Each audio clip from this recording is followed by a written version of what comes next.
Arkadaşlar, bugün sizlerle bir kez daha videomuza hoş geldiniz. Ekranın altındakileri görebiliyorsunuzdur umarım. Bunlar slime.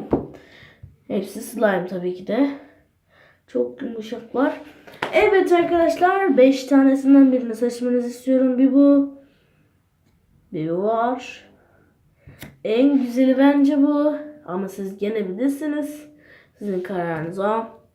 Ve bu var. Bir de son olarak bu var. Evet arkadaşlar, bu slime çekilişi. İstediğiniz slime'ı yazın. En güzel slime'ı seçeceğiz. Kahverengi mi? Lacivert mi? Arkasını öyle yaptım. Yapıştırdım. Lacivert mi? Mavi lacivert mi? Hangisini istiyorsanız seçebilirsiniz arkadaşlar.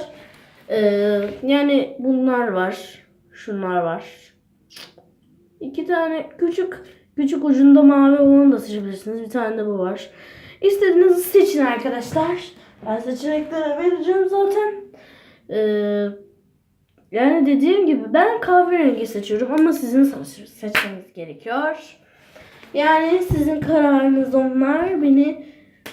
Benim yapacağım bir şey yok.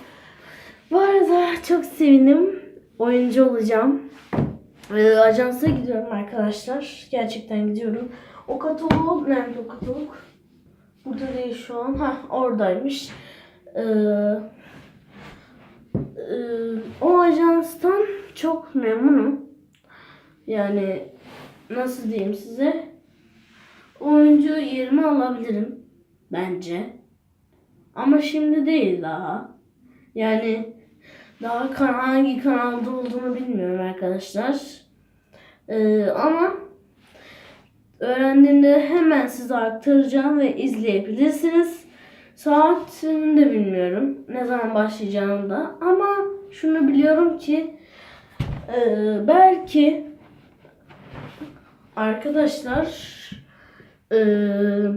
Şubat'ta olabilir. Şubat'ın birkaç ay içerisinde ya da Mart'ın girişinde arkadaşlar olabilir diye ben düşünüyorum. Ama daha haber gelmedi arkadaşlar. Yani onu bir düşünecekler. İyice üzerinde duracaklar. Aslında ben bunu slime çekilişi yapmak için video çekiyordum. Ama bir anda bu konu geldi. Birkaç kişi söyledi ki arkadaşlar bir açıklama yapar mısın? Bu oyunculuk işi nedir diye söylediler. Şimdi nasıl diyeyim size? Bu aniden bir geldi. Ben fotomu attım. Yani beğenmişler resmimi. Ajansa da kayıt olmuştum ben zaten.